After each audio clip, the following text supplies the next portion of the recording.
Lecture में पढ़ा था कि एक लीगल काउंसिल एक इंडिविजुअल पर्सन को क्रिमिनल केस में प्रोवाइड किया जाएगा थ्रू द कोर्ट, तो the particular provision shall apply to all trial courts including the court of session. ठीक है, किसी भी ट्रायल कोर्ट में including the court of session में ये व्यवस्था लागू रहती है। To note, denial to engage a counsel for an indigent person at the cost of state and leaving him unrepresented amounts to denial of justice and is against the constitutional mandate। अगर आप indigent person को criminal cases में lawyer provide नहीं करा रहे हैं, उनका legal representative provide नहीं करा रहे हैं, तो आप इसका मतलब उन्हें वंचित रख रहे हैं, डिप्राइव कर रहे हैं, उन्हें अपनी बात कहने से, उनके हित और उनके अधिकारों का हनन आप कर रहे हैं। That clearly amounts to denial of justice and is against the constitutional mandate। Okay, now coming on to section 309। 309 talks about power to postpone or adjourn proceedings। In every inquiry or trial, the proceedings shall be continued from day to day until all the witnesses in attendance have been examined, unless the court finds the adjournment necessary for reasons to be recorded in writing। इसका मतलब ये है, जब भी कोई inquiry या trial चल रहा होता है किसी भी क्रिमिनल केस का और विटनेसेस को अटेंडेंस होके उनका एग्जामिनेशन किया जा रहा होता है, तो जब तक सारे विटनेसेस का एग्जामिनेशन कंप्लीट नहीं हो जाता है तब तक कोई एडजर्नमेंट या पोस्टपोनेंट उस पर्टिकुलर केस का नहीं होना चाहिए until unless कोई एक्सेप्शनल सर्कमस्टेंसेस ना आ जाएं, and that too also it should be noted down with reasonable reasons कि क्यों एडजर्नमेंट किया गया या पोस्टपोनेंट किया गया। Okay, to note, when inquiry or trial relates to an offense under section 376, 376A, B, C, D, E of Indian Penal Code 1860, the inquiry or trial has to be completed within a period of 2 months। ये बहुत important चीज है कि जब भी कोई offence of rape commit होता है तो उसका ट्रायल और इंक्वायरी सब with in prescribed period of 2 months में कंप्लीट कर देना चाहिए, क्योंकि ऐसे केस में, क्योंकि ये एस्टेब्लिश्ड रूल है, एक एस्टेब्लिश्ड प्रोविजन है, ऐसे केस में एडमिनिस्ट्रेशन ऑफ जस्टिस हैम्पर होता है, दोनों पार्टीज के लिए हैम्पर होता है और सेंसिटिव मैटर होता है, एक सेंसिटिव ऑफेंस है ये। तो इस केसेस में आपका 2 महीने के अंदर जो प्रिस्क्राइब टाइम पीरियड है उसमें ट्रायल और इंक्वायरी कंप्लीट हो जानी चाहिए, कंक्लूड हो जानी चाहिए। Court after taking cognizance of any offense or after commencement of trial finds it necessary to postpone or adjourn the same will be done quoting reasonable reasons। यानी कि court जब किसी ऑफेंस का संज्ञान ले लेता है या जब उसका ट्रायल शुरू हो जाता है उस पर्टिकुलर ऑफेंस का, तब अगर कोर्ट को लग रहा है कि उस पर्टिकुलर केस को अभी पोस्टपोन कर देना चाहिए नेक्स्ट डेट के लिए या एडजर्न कर देना चाहिए, कुछ भी ऐसा है तो वो कर तो देगा, लेकिन the same will be done quoting reasonable reasons. Okay, in courts of adjournment magistrate will send the accused under remand and as the case में बी। अगर जैसे बेल के लिए बेल प्रोविजंस हम लोग आगे पढ़ेंगे सीआरपीसी में, तो बेल आपका क्रिमिनल केसेस में किसी भी at any stage of a criminal case आप बेल सीख कर सकते हो। ओके, तो अगर कोई अक्यूज्ड है, उसकी बेल पेंडिंग है या उसे बेल नहीं मिली है और ट्रायल उसका शुरू हो गया है, तो जैसे कोई केस पोस्टपोनमेंट या फिर एडजर्नमेंट में जाता है तो वो एक्यूज्ड अपने आप रिस्पेक्टिव कस्टडी में चला जाता है। ओके,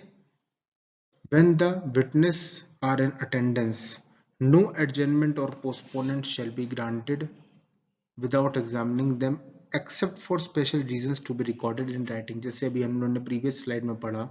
कि जब अटेंडेंस ऑफ विटनेसेस चल रहा होता है, उनका एग्जामिनेशन चल रहा होता है, examination, cross examination, re examination, ये सब चल रहा होता है, उस दौरान कोई एडजर्नमेंट या पोस्टपोनेंट नहीं लेना चाहिए, ना ही ग्रांट किया जाएगा, ना ही कोर्ट खुद से लेगा जब तक पूरा एग्जामिनेशन कंप्लीट नहीं हो जाता है, except for special reasons to be recorded in writing. Okay, no adjournment shall be granted at the request of the party except when the circumstances are beyond the control of the party. कोई भी adjournment नहीं दिया जाएगा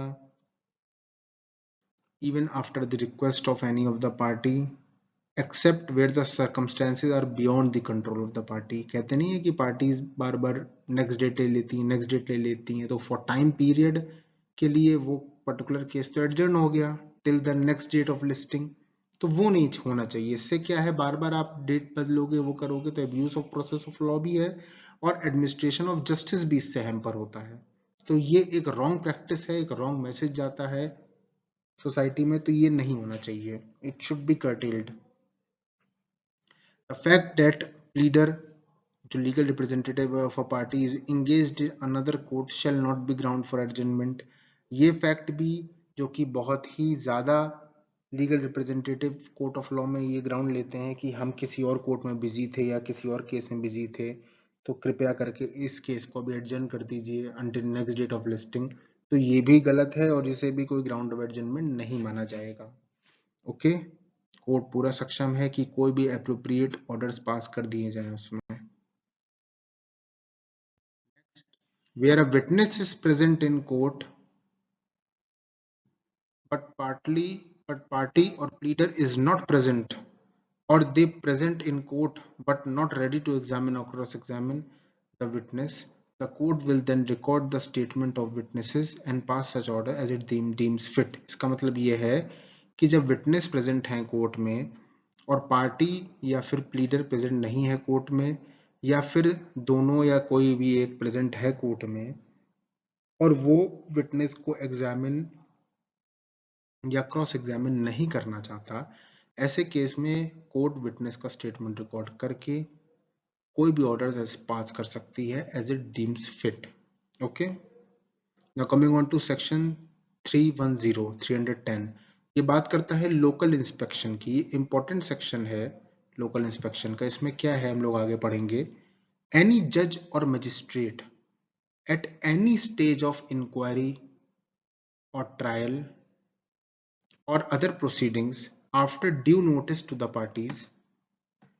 visit and inspect any place in which an offence is alleged to be have committed or any other relevant place। इसका मतलब ये है section 310 आपका लोकल इंस्पेक्शन ये कहता है कि कोई भी जज या मजिस्ट्रेट जो कि एक पर्टिकुलर ऑफेंस को ट्राई कर रहा है, इंक्वायर कर रहा है, वो during that phase personal inspection कर सकते हैं बशर्ते पार्टीज को एक एडवांस नोटिस देके कि हम पर्टिकुलर जगह विजिट कर रहे हैं, ये कर रहे हैं, इंस्पेक्ट करने आ रहे हैं। Any place in which an offence is alleged to have been committed or any other relevant place। okay, secondly, the judge or magistrate shall without any reasonable delay record the memorandum of relevant facts observed at such inspection। यानी कि जो जज और magistrate जो inspect करने आ रहे हैं particular place को, तो वहां पे उन्होंने क्या फाइंडिंग्स ली, क्या चीजें ऑब्जर्व करी, कुछ भी जो भी है, तो मेमोरेंडम ऑफ रेलिवेंट फैक्ट्स वो क्रिएट करेंगे जो उन्हें वहां से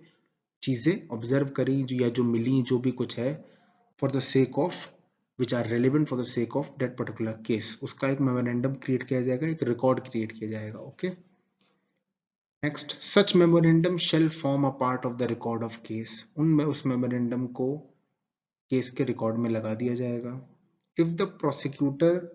the complainant or accused desires a copy of such memorandum, it shall be furnished to them free of cost।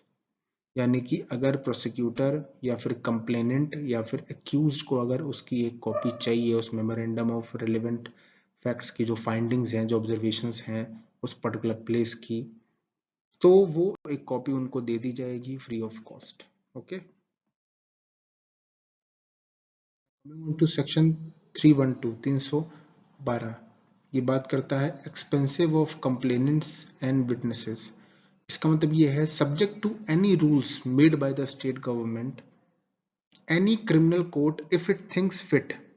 order payment on part of state government of the reasonable expenses of any complainant or witnesses attending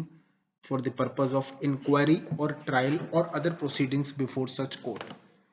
इस section से हमें ये पता चलता है कि अगर कोई भी रूल्स ऐसे जो कि स्टेट गवर्नमेंट में बने हों, तो any criminal court if it thinks fit order the payment on the part of the state government, order करेगी स्टेट गवर्नमेंट को कि आप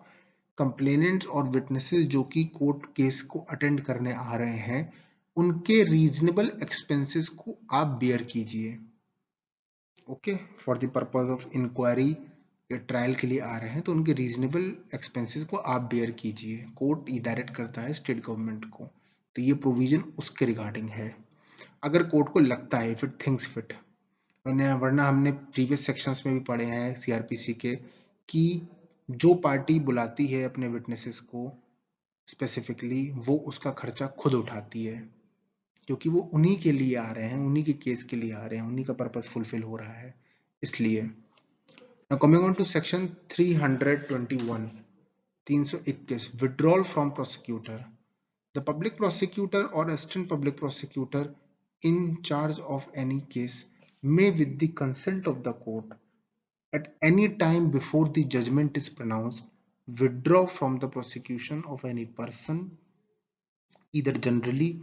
or any in respect of any one or more of the offenses for which the trial is going on। यानी कि इस section का मतलब ये है कि जो पब्लिक प्रोसिक्यूटर है या असिस्टेंट पब्लिक प्रोसिक्यूटर है जो कि स्टेट को रिप्रेजेंट कर रहा है कोर्ट ऑफ लॉ में, वो जजमेंट से पहले during any stage during trial before the judgment is pronounced, वो with the consent of the court at any time withdraw कर सकता है प्रोसिक्यूशन से ऑफ एनी ऑफेंस इधर generally or any in respect of any one or more of the offences for which trial is going on. Okay,